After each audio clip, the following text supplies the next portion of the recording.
Hello बच्चों, हम पढ़ रहे थे पूरण सिंह जी का निबंध आचरण की सभ्यता। और हमने पढ़ा था अब तक किस तरह से आचरण है। वो एक ब्राह्मण ये देख ले कि कोई लड़की डूब रही है, उसकी जाति, उसका धर्म और उसका लिंग सब सोचे बिना उसका पहला आचरण, पहला कर्तव्य होता है कि उस डूबती हुई बच्ची को बचाया जाए। तो आचरण है वो इस तरह का आचरण दया का आचरण कहलाता है और यह मनुष्य और पशु में भिन्नता प्रकट करता है। अब आगे हम चलते हैं कि एक दफ़े एक राजा जंगल में शिकार खेलते खेलते रास्ता भूल गया। उसके साथी पीछे रह गए, घोड़ा उसका मर गया, बंदूक हाथ में रह गई। रात का समय आ पहुंचा। देश बर्फानी, रास्ते पहाड़ी, पानी बरस रहा है, रात अंधेरी है, ओले पड़ रहे हैं, ठंडी हवा उसकी हड्डियों तक को हिला रही है। प्रकृति ने इस घड़ी इस राजा को अनाथ बालक से भी अधिक बेसरो सामान कर दिया। यानी एक अनाथ बच्चा भी, उससे भी ज़्यादा वो लाचार हो गया, एक राजा होते हुए भी। प्रकृति ने इस घड़ी इस राजा को अनाथ बालक से भी अधिक बेसरो सामान कर दिया। इतने में दूर एक पहाड़ी की चोटी के नीचे टिमटिमाती हुई बत्ती की लो दिखाई दी। कई मील तक पहाड़ के ऊंचे नीचे चढ़ाव उतार को पार करने से थका हुआ, भूखा और सर्दी से ठिठुरा हुआ राजा उस बत्ती के पास पहुंचा। यह एक गरीब पहाड़ी किसान की कुटी थी। इसमें किसान, उसकी स्त्री और उनके 2-3 बच्चे रहते थे। किसान शिकारी को अपनी झोंपड़ी में ले गया, आग जलाई, उसके वस्त्र सुखाए, 2 मोटी मोटी रोटियां और साग उसके आगे रखा। उसने खुद भी खाया और शिकारी को खिलाया। ऊन और रीछ के चमड़े के नरम और गर्म बिछोने पर उसने शिकारी को सुलाया। हाथ आप बेबिछोने की ज़मीन पर सो रहा। धन्य है तू मनुष्य, तू ईश्वर से क्या कम है। तू भी तो पवित्र और निष्काम रक्षा का करता है। तू भी तो आपन्न जनों का आपत्ति से उद्धार करने वाला है। तो ये आचरण था उसका। हो सकता उसको लताड़ भी सकता था, लेकिन उसका आचरण था ये, उसका व्यवहार था, उसका संस्कार था ये। शिकारी कई रूसों का जार ही क्यों न हो, कई जागीरों का मालिक क्यों न हो, इस समय तो एक रोटी और गर्म बिस्तर, अग्नि की एक चिंगारी और टूटी छत पर उसकी सारी राजधानियाँ बिक गई। अब यदि वह अपना सारा राज्य उस किसान को उसके अमूल्य रक्षा के मोल में देना चाहे तो भी वह तुच्छ है। यदि वह अपना दिल ही देना चाहे तो भी वह तुच्छ है। अब उस निर्धन और निरक्षर पहाड़ी किसान की दया और उदारता के कर्म के मौन व्याख्यान को देखो। चाहे शिकारी को पता लगे चाहे न लगे, परंतु राजा के अंतस के मौन जीवन में उसने ईश्वरीय औदार्य की कलम गाड़ दी। यानी उसने ईश्वर जैसी उदारता दिखाई उस किसान ने। शिकार में अचानक रास्ता भूल जाने के कारण जब इस राजा को ज्ञान का एक परमाणु मिल गया, तब कौन कह सकता है कि शिकारी का जीवन अच्छा नहीं। क्या जंगल के ऐसे जीवन में इसी प्रकार के व्याख्यानों से मनुष्य का जीवन सने सने नया रूप धारण नहीं करता। वो कहते हैं कि उसको दिखा कि अब तो मैं बिल्कुल बच्चे से भी ज़्यादा बदतर हो रहा हूँ। अचानक उसको एक कहीं दीपक, लो की दीपक टिमटिमाते हुए दिखी, तो उसको वो ज्ञान, वो कह लो एक उसका आगे बढ़ने की जिजीविषा और अपने आप को संभाल कर आगे चलने का मन उसका लालायित हो गया था उस ओर। मनुष्य का जिसने शिकारी के जीवन के दुखों को नहीं सहन किया, उसको क्या पता कि ऐसे जीवन की तह में किस प्रकार और किस मिठास के आचरण का विकास होता है। इसी तरह क्या एक मनुष्य के जीवन में और क्या एक जाति के जीवन में पवित्रता और अपवित्रता भी जीवन के आचरण को भली भांति घड़ती है। अब न तो उसने देखा किसान ने कि ये किस जाति का है, न उसने देखा वो किसान कहाँ का है, क्या है, किस जाति का है। उसका ध्येय था इसको जो आया है दर पर, उस शिकारी को बचाया जाए, और शिकारी का ध्येय था किसी तरह से मुझे शरण मिले। तो जगई और मगई यदि पक्के लुटेरे न होते तो महाप्रभु चैतन्य के आचरण संबंधी मौन व्याख्यान को ऐसी दृढ़ता से कैसे ग्रहण करते। नग्न नारी को स्नान करते देख सूरदास जी यदि कृष्णार्पण किए गए अपने हृदय को एक बार फिर उस नारी की सुंदरता निरखने में न लगाते और उस समय फिर एक बार अपवित्र न होते, तो सूर सागर में प्रेम का वह मौन व्याख्यान, आचरण का वह उत्तम यथार्थ आदर्श कैसे दिखाई देता। कौन कह सकता है कि जीवन में पवित्रता और अपवित्रता के प्रतिद्वंदी भाव से संसार के आचरणों की एक अद्भुत पवित्रता का विकास नहीं होता। यदि मेरी मॉडलिन वेश्या न होती तो कौन उसे ईशा के पास ले जाता, और ईशा के मौन व्याख्यान के प्रभाव से किस तरह आज वह हमारी पूजनीय माता बनती।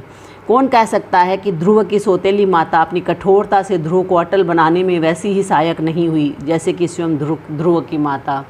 उसने अगर उसको अपनी गोद से न उतारा होता तो आज वो ध्रुव तारा नहीं होता जो हम कहते हैं।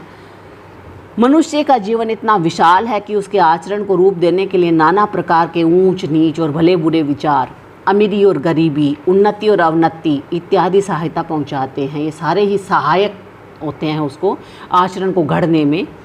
पवित्र अपवित्रता उतनी ही बलवती है जितनी कि पवित्र पवित्रता। जो कुछ जगत में हो रहा है वह केवल आचरण के विकास के अर्थ हो रहा है। हम नहीं कह सकते कि अच्छा होगा वही आचरण होगा, बुरा होता है उससे भी आदमी सीखता है।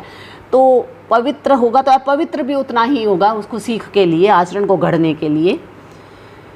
अंतरात्मा वही काम करती है जो बाह्य पदार्थों के संयोग का प्रतिबिंब होता है, जिनको हम पवित्र आत्मा कहते हैं। क्या पता है किन किन कूपों से निकलकर वे अब उदय को प्राप्त हुए हैं, कि पता नहीं किस अंधेरे कुओं में पड़े थे और कैसे अचानक आकर के उजाले में प्रकट हुए। जिनको हम धर्मात्मा कहते हैं, क्या पता है किन किन अधर्मों को करके वे धर्म ज्ञान को पा सके हैं। जिनको हम सभ्य कहते हैं और जो अपने जीवन में पवित्रता को ही सब कुछ समझते हैं, क्या पता है वे कुछ काल पूर्व बुरी तरह अधर्म और अपवित्रता में लिप्त रहे हों। आपने सुना भी होगा कि किस तरह से कालिदास जिस डाली पर बैठा था उसी को काट रहा था, तो अज्ञानतावश वो ऐसा कर रहा था, उसका आचरण करवा रहा था और अचानक ही उसको बोध हुआ और वो आज कालिदास के रूप में, कवि के रूप में, कवि शिरोमणि के रूप में संस्कृत में पूजे जाते हैं। तो न जाने कौन सा ऐसा क्षण हो जो इंसान को बदल दे या उसके आचरणता में भिन्नता ला दे। अपने जन्म जन्मांतरों के संस्कारों से भरी हुई अंधकार में कोठरी से निकलकर ज्योति और स्वच्छ वायु में परिपूर्ण खुले हुए देश में जब तक अपना आचरण, अपने नेत्र न खोल चुका हो, तब तक धर्म के गूढ़ तत्व कैसे समझ में आ सकते हैं।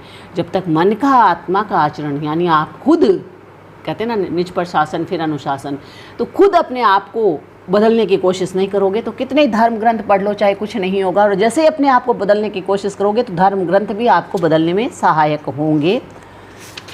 आगे वो फिर कहते हैं कि नेत्र रहित को सूर्य से क्या लाभ, हृदय रहित को प्रेम से क्या लाभ, बहरे को राग से क्या लाभ। कविता साहित्य पीर पैगंबर गुरु आचार्य ऋषि आदि के उपदेशों से लाभ उठाने का यदि आत्मा में बल नहीं तो उनसे क्या लाभ। जब तक जीवन का बीज पृथ्वी के मूल मलमूत्र के ढेर में पड़ा है, अथवा जब तक वह खाद की गर्मी से अंकुरित नहीं हुआ और प्रस्फुटित होकर उनसे दो नए पत्ते ऊपर नहीं निकल आए, तब तक ज्योति और वायु उसके किस काम के। यानी जब तक बीज उस दो पत्ते फूट करके अंकुर के रूप में निकला ही नहीं, तब तक चाहे कितना ही हवा दे दो, कितना ही प्रकाश दे दो, कितना ही पानी दे दो, सब व्यर्थ होगा। तो जगत के अनेक संप्रदाय अनदेखी और अनजानी वस्तुओं का वर्णन करते हैं, पर अपने नेत्र तो अभी माया के पटल से बंद है। तो मनुष्य है वो माया जाल में, संसार के माया जाल में फंसा ही रहता है तब तक। और धर्मानुभव के लिए माया जाल में उनका बंद होना आवश्यक भी है।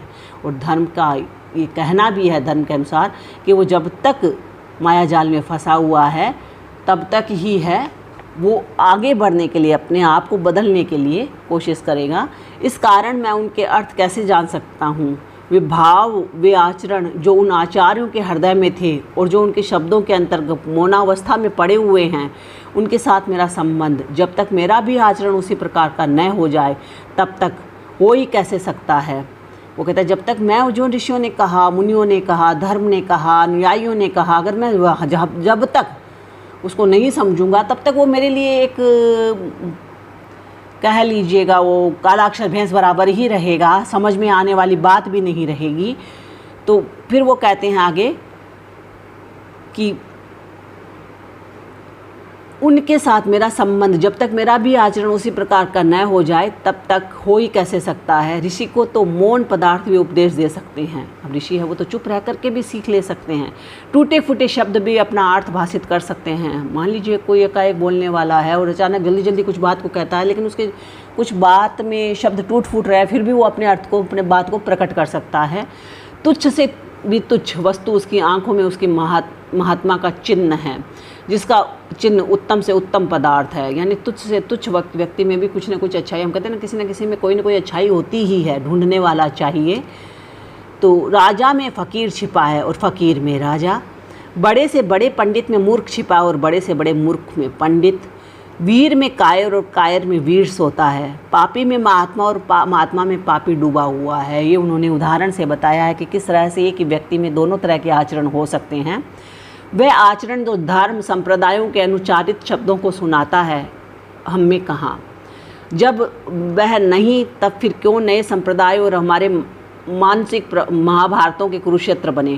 क्यों न अप्रेम, अपवित्रता, हत्या और अत्याचार इन संप्रदायों के नाम से हमारा खून करें।